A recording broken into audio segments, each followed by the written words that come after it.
Sa kilogram flori mori mbreti Zog me vete, kur u largua nga Shqipëria më 7 prill 1939?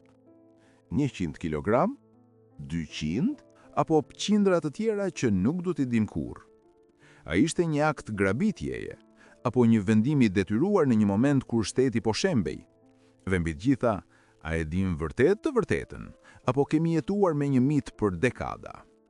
Për ta kuptuar këtë, duhet të kthehemi në atë mëngjes të errët. 7 prill 1939. Italia fashiste zbarkon në brigjet shqiptare. Durrësi, Vlora, Saranda përballen me një realitet të ri: pushtimin. Shqipëria ishte një vend i vogël, i izoluar, pa aleat real. Përballë një makinerie ushtarake si Italia, rezistenca ishte më shumë simbolike se sa strategjike. Në këtë moment kritik, ndodh vendimi që do të gjykohet për dekada. Mbreti Zog largohet nga Shqipëria, me familjen, me oborin dhe me një autokolon që më vonë do të bëhej legjend. Sepse bashkë me këtë largim, lind një pyetje që nuk ka pushuar kurrë. Çfarë mori me vete? Floririn. Për vite me radhë, në Shqipëri është përhapur një ide shumë e fortë, që Zogu mori thesarin e shtetit dhe iku. Një ide që u kthye në akuzë, një akuzë që u kthye në të vërtetë. Por kur fillon të hapësh dokumentet, gjërat bëhen më komplekse. Sepse, po, ai mori arin, por jo gjithçka është ashtu si duket në sipërfaqe. Le të fillojmë nga faktet. Në ditët e fundit para pushtimit, nga rezervat e arit në Shqipëri u tërhoqën shuma të konsiderueshme. Në total, një pjesë e dokumentuar e kësaj pasurie arrin në rreth 183 kg ar. Kjo është shifra më qëndrueshme që del nga dokumentet financiare të kohës.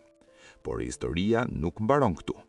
Sepse nëse shikon të gjitha tërheqjet e kryera pak ditë para pushtimit, shifra mund të rritet ndjeshëm, deri në rreth 355 kg ar. Pra, nuk kemi një numër të vetëm, kemi një interval. Dhe ky interval është pikërisht vendi ku lind miti. Por çfarë ishte ky ar? Kjo është pyetja më e rëndësishme. Sepse jo çdo gram ar është automatikisht thesari i shtetit. Një pjesë e kësaj pasurie ishte lidhur me një llogari që i përkiste oborit mbretëror. Një llogari ku depozitoheshin rezerva në ar. Por ajo që e bën këtë situatë të paqartë është fakti që në këtë llogari nuk hynin vetëm burime private. Hynin edhe të ardhura që vinin nga shteti, nga doganat, nga aktiviteti ekonomik, nga sistemi financiar i vendit. Dhe këtu fillon problemi, sepse kufiri mes pasurisë personale dhe asaj shtetërore bëhet i turbullt.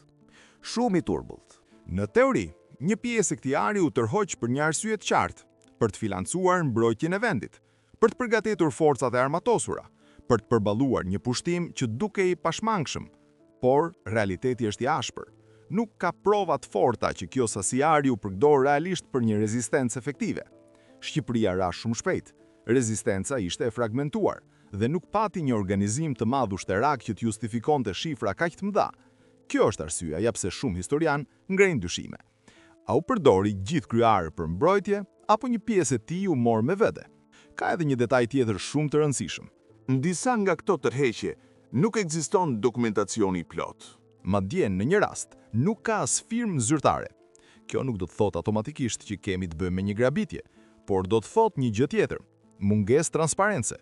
Dhe në histori, mungesa e transparencës është terreni perfekt për të lindur mitet. Nga ana tjetër, duhet të shohim edhe një dimension tjetër që shpesh injorohet. Zogu nuk ishte një njeri i varfër që iku me duar bosh. Ai kishte pasuri personale, nga kontrata biznesi, nga paga si kreu i shtetit, nga lidhjet financiare ndërkombëtare. Ai kishte llogari bankare jashtë vendit, bizhuteritë familjes mbretërore dhe rezerva personale në ar. Pra, një pjesë e asaj që u mor mund të mos ketë qenë fare pasuri e shtetit. Por këtu lind problemi më i madh, sepse edhe nëse një pjesë e kësaj pasurie ishte personale, mbetet një pyetje që nuk mund shmanget. A ishte drejt të merrej më veten në momentin kur vendi po pushtohej? Në atë moment, debati nuk është më financiar, është moral. Është një pyetje për përgjegjësinë e një lideri përballë rënies së shtetit të tij. Dhe pikërisht këtu historia fillon të marrë një drejtim tjetër, sepse në lojë hyn propaganda. Italia fashiste kishte nevojë të justifikonte pushtimin dhe mënyra më e fuqishme për ta bërë këtë ishte të diskreditonte liderin shqiptar, të krijonte imazhin e një mbreti që kishte tradhtuar vendin e tij, që kishte marrë thesarin dhe kishte ikur. Sepse nëse lideri paraqitet si i korruptuar, pushtimi duket më i pranueshëm. Më pas, kjo narrativ nuk u zhduk. Ajo u përforcua. Regjimi komunist e ktheu këtë histori në një simbol të tradhtisë dhe korrupsionit. Dhe kështu, me kalimin e viteve, historia e Floririt u bë një e vërtet e pa diskutueshme. Por historia nuk është ajo që thuhet më shpesh, është ajo që mund të provohet. Dhe kur kthehemi te provat, kuptojmë diçka thelbësore. Nuk ka asnjë dokument që të tregojë se Zogu mori gjithë thesarin e Shqipërisë.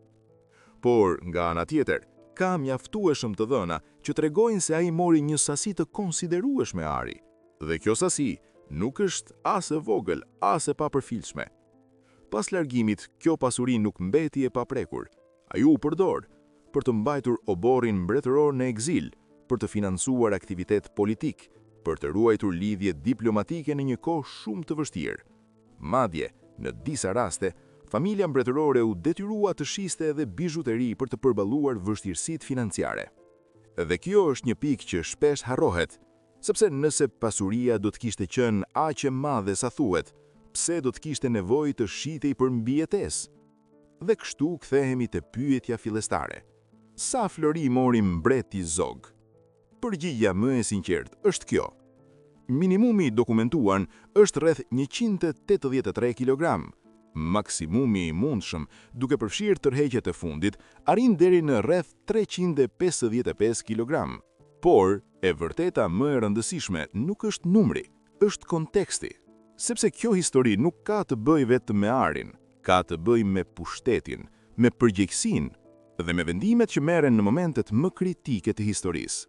A ishte Zogu një grabitçar që mori pasurinë dhe iku, apo një lider që u përpoq të shpëtonte një pjesë të saj nga pushtuesi? E vërteta ndoshta qëndron diku në mes.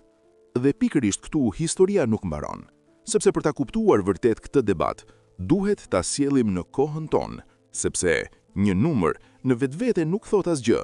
Ai merr kuptim vetëm kur e vendos në kontekst. Sa vlen kjo pasuri sot?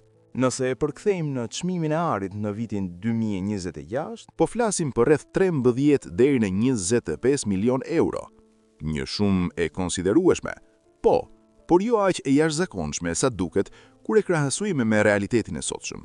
Sepse sot, një afere vetëm korruptive nga një politikan i zakonshëm mund ta kalojë këtë shifër, në disa raste shumë fish. Dhe kjo ndryshon mënyrën si duhet ta shohim këtë histori, sepse ndoshta pyetja nuk është vetëm sa mori Zogu, por pse kjo shumë na duket kaq e madhe kur realiteti i sotshëm është shumë më ekstrem. faleminderit që ishit me ne në këtë udhëtim historik. Për më shumë kontent intelektual, mos harroni të bëni subscribe. Shihemi në episodin e radhës.